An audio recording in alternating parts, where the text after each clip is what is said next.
This is Dr. David Pomeroy, your host on ADHD Focus. I wanted to remind you that the show is not intended to be a recommendation for diagnosis or treatment of any condition for any specific person. Please consult your mental health professional or doctor managing your ADHD or mental health issues about any diagnosis or treatment-related information that you hear on the show. Refer your ADHD provider to the show if he or she would like more information. Welcome back to another episode, a continuation of my discussion with Elaine Taylor-Klaus on her approach to coaching parents, the impact model. The aim is to guide children to self-management by the time they are ready to leave the nest. In this show, we discuss the roles of parents at different stages and how they change along the way. And it's interesting. Diane and I have a lot of ways that we reference this program, this model, right? It's the 4 phases of parenting. We also sometimes call it the 4 phases of empowerment or the 4 phases of letting go. Because really what this is about is a gradual process of letting go of control and transferring ownership to our kids. One of the images I use when I teach this is if you've ever ridden a horse, you know, when you teach a kid to ride a horse, first you put them on the horse and you're holding the reins, walking the horse around a ring. And then they hold the reins and you hold the reins and you walk the horse around the ring. And eventually they hold the reins and you let go and they start walking the horse on their own. That's phase 1, phase 2, phase 3, right? Phase 4, they're going horseback riding and telling you about it at the end of their day. And you didn't even know they went. Right. And that's a lot easier to do when there's something of interest. I want to learn how to ride a horse, and it's physical and it's outdoors, and that's a whole lot more fun to do than homework. For sure. But the metaphor, I think, is really helpful of what our role is in relation to their doing something independently. Yeah, great example. So now we've kind of shifted and maybe on different activities, different roles shifting. How much is collaboration on some things, and others are moving into support, maybe asking, what do you think you need to get ready for practice tomorrow, and can I help you? Yeah. All right. Or just it looks like you're on it. Is there anything you need from me, or do you need help from anybody else? They get into teenage years, often that support role is going to be getting them in the car and driving them someplace. Yep. When we get frustrated because our kids are coordinating some activity and they ask us to drive, remember, they're coordinating an activity. They're doing the executive function part of planning something. And so that's great, and that means they're inviting us to be in that support role, which is great. I know sometimes it's annoying, but it really is part of the process of empowering them to become more independent problem solvers for themselves. One of the things I think of that my daughter was very independent, and we'll get to things we know you have to be in practice. Okay, I'll give you a ride. And we probably had a good 16, 18 miles to ride to this practice for a tournament. And we got halfway there, and she looked at her shoes, and she had 2 left shoes from 2 different pairs of soccer shoes. Right. No choice but to turn around, and she always checked if she had a right and left shoe after that. But that was, okay, we're going to go back. We didn't meet expectations. We made a mistake. And I said, boy, that's tough. Let's just turn around and go back. And so somebody else had to be goalie for the first part of that game. And I bet she never let that happen again. Oh, no, absolutely. She would check through to make sure all the different things, not just the shoes, but does she have right and left gloves for being goalie, or does she have one thing or another she needs to make sure all the pieces are in place. And that was right. Learning by experience, and I think, experience is what you get when you mess up. So you learn by experience, and you change what to do the next time. Well, and the key for her to be able to learn from that was for you to stay out of a place of judgment around it, right? Mm-hmm. Was for you to stay matter of fact and say, "Whoop, looks like we got to turn around," without yelling and saying, "You should have done this. I told you to do this," whatever, right? Oh, yeah. When we do that, we prevent them from learning what we call failing forward, from learning from their mistakes. If we make it not okay to make a mistake, then our kids learn to avoid them at all costs and eventually to start lying to us about them because it's not okay. And so we want to really create an environment for them to learn from experiences, good and bad, or right and wrong, or however you want to classify that, but to learn from the experience and make it okay. And not be anxious of, I have to do everything perfectly.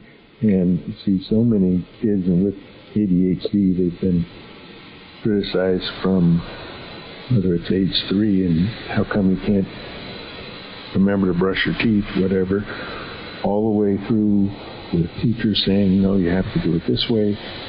So they get into this perfectionist mode, which certainly doesn't help getting things done because they're so anxious if they make a mistake, they're going to get jumped on. Yeah.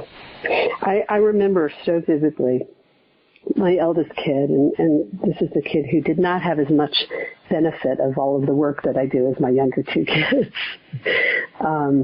But I remember them saying to me once at about 15 or 16 years old, "Don't you see, Mom, if I don't do it, I haven't done it wrong." And it was just this huge light bulb moment for me. Like, they would rather not do it than do it wrong because they were struggling so much with their own perfectionism.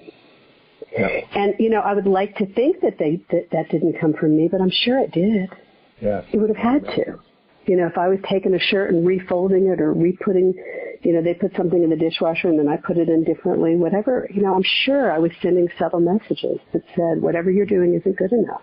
Even though I thought I wasn't. My intention was good.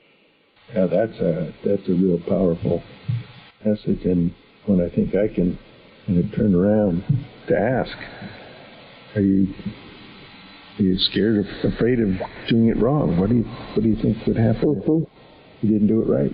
Yeah. And for those of us who have kids with anxiety, and all of my kids also have anxiety, that's a big issue. It's like getting over the obstacle, getting started. Oftentimes, getting started isn't an ADD initiation thing. It's an executive function anxiety thing. I'm afraid I'm going to do it wrong. I'm afraid, like my daughter, the biggest challenge she used to have in middle school and early high school was choosing a topic for a paper. It wasn't writing the paper that was merely choosing. And there's been a lot of research recently on decision making and how overwhelming and crippling decision making can be. So part of what we're talking about with these 4 phases is constantly bringing our kids into the process of decision making in little ways so that they get used to it and comfortable with it and not afraid of it. And sometimes making a wrong decision or making a mistake, I'd much rather a child make a wrong decision or I miss a decision on making sure I have the right shoes than making sure I don't drive fast or I don't get into the wrong crowd and have people talking and everything full of people in the car when I just learned to drive a month ago. Exactly. Consequence. So. Yeah, I have to say that I have a lot. I'm from the state of Georgia, and I have a lot of problems with the state of Georgia. But one thing they did do was they made my life easier with certain things with the laws that they have in the state. Like it was, kid wasn't allowed to have a friend in the car till at least 6 months after a license. I think that's a brilliant idea. They have a state curfew. Kids have to be home at a time. It's not me saying it. It's the state. And, you can get arrested if not. That was great. Yes. I'm a big believer in letting the system be the bad guy, You're allowed to be driving between 11 and 6 or something like that. Yep. And not all states do. I had one client, I'll never forget, her 14-year-old kid with ADD was getting a driver's license because she lived in Nebraska, and there were licenses for kids who live on farms much, much younger because they need to in those areas, and that's reasonable. And she could only drive to go to school or to activities or whatever, but if you think about the 14-year-old kid behind the wheel of a car, it does give you pause. Yes. But that kid turned out to be amazing and independent, and as we started doing work with the mom and the mom started learning to collaborate, the kid started taking on more and more responsibility. And I remember vividly when she sent me her senior high school shots, this kid in the back of a pickup with a barrel of hay, whatever else. It was, this kid was owning it and doing great. Mm-hmm. Because the mom changed her approach. Mm-hmm. Into certainly away from director, but also, okay, now I'm the support. Right. So, she started, one of the examples, and this is going back years, but instead of telling the kid what she needed to do to get ready for school the next day, as she began to bring her daughter into that and collaborate with her daughter created what there's a term for it now. It's a strategy, but a staging area. Her daughter set up a table. She put a poster board on the wall. She put her stuff, what she needed. It was a mess from our perspective, but it was perfect for the daughter. And when the mom stopped trying to get her to do it her way and started letting the kid do it the way that worked for her and supporting her, everything started changing. The coach started asking, what's going on with her? She's doing so much better. The teacher started asking. Everything shifted because this kid was feeling empowered and supported. And that's the game. That's really what it's about, everyone. That's a nutshell. What do we need to shift in ourselves and our approach to empower our kids to feel capable around anything? And as you said earlier, this is about the parent shifting perspective themselves and saying, okay, how can I approach this differently? Instead of, what do I need to tell her so she does it right? Exactly. So here's another example that just comes also from the call this morning from a mom of an 11-year-old. And the mom was saying, I've been such a fierce advocate mama bear for so many years that I'm realizing that I start everything with looking at this kid's instabilities, her deficits. So she's got executive function this, she's got ADHD that, right? And she said, and I'm stuck in director mode because I feel like I'm always looking at what the problems are that we need to fix or solve or right? And so I really, and this is a mom who's been doing this for a little bit, so she's really ready to move, and she was struggling with how because she was worried. And so I asked her a few questions, some coaching questions. I asked her what she was afraid of, not for her daughter, but for herself. But the first question I asked her is, tell me what you adore about this kid. And, she almost started crying as she started telling me, how fabulous the kid is, and everybody loves her, and the teachers love her, and she's so positive, and she's so empathetic, and all of this amazing stuff about this 11-year-old girl. But her default was always to see what was not working to make it better, instead of really looking at, wow, look at all the strengths this kid brings. And so when I asked her the question, what are you afraid of? It came down to, I don't want her to struggle. It's hard for her. And so then we had this great conversation about what's the value to your kid of struggling through things, of things being hard sometimes. And when I said, has life always been easy for you? She's like, no, right? So what have those struggles offered you? Well, that's how I grow. And that's kind of what we were saying before. That's how people grow. And so we had this mama bear, papa bear reaction to want to protect our kids from pain. Yes. And we have to remember that growing pains are really, really constructive, and if we do it respectfully and with compassion and create an environment where they're feeling supported, there's nothing better for them than to learn, I don't want my team to have to show up for me without me because I brought 2 left shoes, Yeah. Great life lesson. And protecting her from that isn't going to help her learn from it. Right. Having me look at her shoes every time she goes to the next game. That's not going to help her either. Right. And to go back to one of the mom who looks at the disability, or dad, I think when the diagnosis of ADHD, okay, now we know what's wrong with you. Right. And I say, now we know what's going on. Yeah, now we know what's going on. We can look at how we can help. And that's learning about ADHD, learning that, you're developmentally 3 years behind and emotional or whatever. Rather than, now I know your disability and I've always got to take care because you are disabled. And right. Patients in their 30s, 40s, they see it as, I'm disabled and I wonder I can't do this and I'm helpless and I need to have this and that. So they buy into the same thing.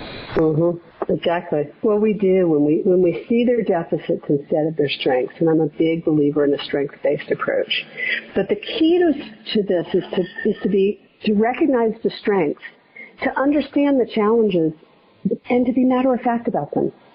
It doesn't make you, morally bankrupt because you have these challenges, right? It just means this is your edge. This is what you got to learn to manage. Yeah, your child is a bad person because they forgot to turn in their homework. It's not a character flaw. Something that happened. Right. And having said that, so another couple I was talking to today, not on that call, but in a private coaching session, are concerned because they have a 13-year-old boy who's impulsive, but now they're beginning to be concerned that the consequences of some of these impulses are getting bigger and more expensive. I'm thinking of one client, the kid threw a rock through a plate glass window. Another, this family, there was a piece of property that was destroyed that wasn't theirs. So, and part of the conversation was, this doesn't mean that the kid is becoming a delinquent, right? What this means is that older kids are having different access, more creative, more independent to different things. And so we have to continue to be aware of helping them learn to manage impulsivity. And maybe in that instance, got to go talk to the neighbor about the window that was broken, and let's ask him what we can do to make it good. Well, and, how are you going to take responsibility for it? I have with one of my kids what I used to call the pine cone story, which was we were at a property in California, and a group of kids was outside playing, hide and go seek or whatever, and a pine cone went through a window and broke a window in an apartment. And the proudest moment of my life was when my 16-year-old went up to the door of the apartment that got broken, the window that got broken, and said, "I'm so sorry, can I clean it up?" All the other kids scattered. And this kid went to the door and said, "Can I clean it up?" And they worked it out. And then they came home and they lost it and they cried and all of that, right? Yeah. But they had that presence to say, this was a mistake and it's my job to clean it up. And I mean, to this day, this is one of the proudest moments of my life as a parent. Yep. That's one of those moments. We all have them when our kids do something and we go, okay, they're going to be okay. That was one of those moments for me. This kid's going to be okay. Right? Yep. Doing what you need to get along with the other person and take responsibility. So. Right. And if your kid's not doing it yet, these 4 phases will help you get them there. That's what collaboration is about. But they're not going to do it if you're constantly directing. Right. So we've got that collaboration now on into support. What's the shift, or what do you see happening, and maybe it helps direct it, to go into advisor mode? The advisor, I think, happens naturally as most of our kids aren't going to need us to be in this phase until they're out of the home, maybe even out of school. I would say probably one of my kids, I was in and out of this phase with them. And this is important to say as we close up, that these aren't linear. that we may have a kid who needs us to be in phase 2 in one area and phase 3 in another, and then they may be fully in phase 4, and then exams come and they need us to move back into phase 3, right? So I'd say that my kid was pretty much in phase 4 a lot of college, and then during stress times, whether it was exam season or ultimate season, or, when things were more intense, they would need more help and more support. Like I've got the same child is applying to medical school now. She's doing most of it on her own, obviously. And when it comes time to getting her, secondary applications done, she's asking for a little help because she needs a little more support, just to help her organize and manage it. So mostly she's in phase 4 in her life, or I'm in phase 4 with her in her life. And sometimes she comes back and she says, can I get a little help? Mm-hmm. So it's a dance. It's a constant dance. I mean, let's be honest. As an adult, there were times where I would go to my parents and say, I'm trying to buy a house. Can you talk this through with me? I was an independent adult, but then I moved back into, I needed them to be in phase 3 with me for a little bit. Yeah. And I saw it yesterday in a 25-year-old guy who I've seen probably since he was 16 or 17, and sometimes less as he got to college and he was going to do things on his own, and then would come back and decide, I need to try meds again. Now he's overwhelmed by his job. Sometimes he's there till 9 p.m. He's just, and he said, I think I need to see a therapist. Can you recommend somebody? So he's recognizing, I need more support and I need professional. I need support. And Great. Mom would be someone who would say, good for you. That's awesome. Might have said, you think maybe a therapist would help? But he did that one on his own. Right. Well, and at that age, it might be a therapist and it might be a coach, right? And helping him figure out, what does he need? Does he need to process the emotions around all of this overwhelm? Or does he need to put some systems in place to help him manage, right? And those are going to be different skill sets. And I talked to yesterday again, I think he's a 38-year-old, and he runs a business that's getting bigger and bigger. And I talked about an ADHD and business coach. He says, there are such people?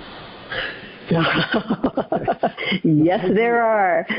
And I couldn't function without them. Mm-hmm. Yeah, no, it's getting, I was talking to a group of coaches the other day, and what I said, and this is just coming from the coaching world, is I wouldn't want to hire a coach that doesn't get coaching.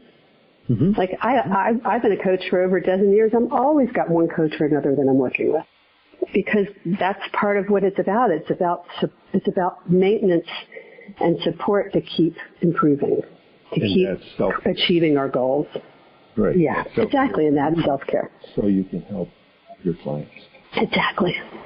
And that's where. So does that capture the 4 phases for you in a nutshell? Because I know that we need to I need to watch my time, and I know we need to start wrapping up.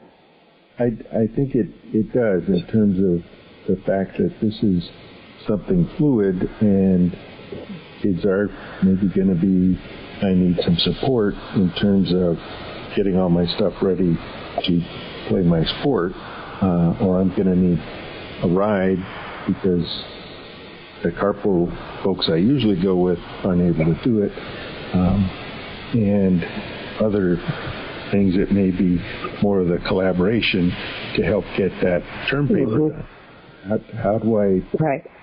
What do you think about breaking it into pieces? How could you come up with some small starting points, things like that are support, or the collaboration, and other times you're doing the support?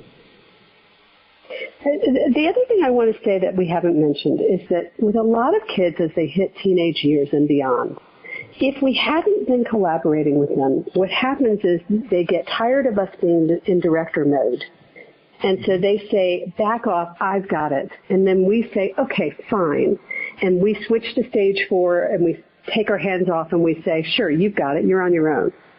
And then the kid falters because they don't have the skills and they're not ready for it. And then we come back and we say, see, I told you you couldn't do it. And that justifies us in going back into director mode.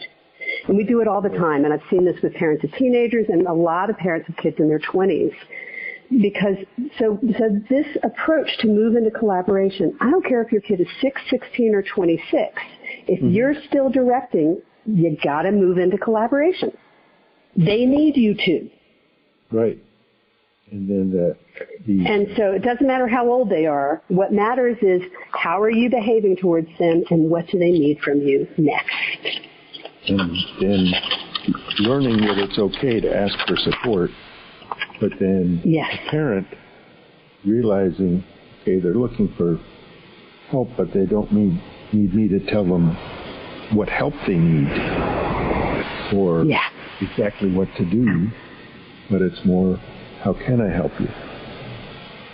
Yeah. So that support level is there. Because otherwise, as you say, if it's always director, there's some resentment on parents' part. Okay, fine, go do it. And then failure, well, see, that's a natural consequence.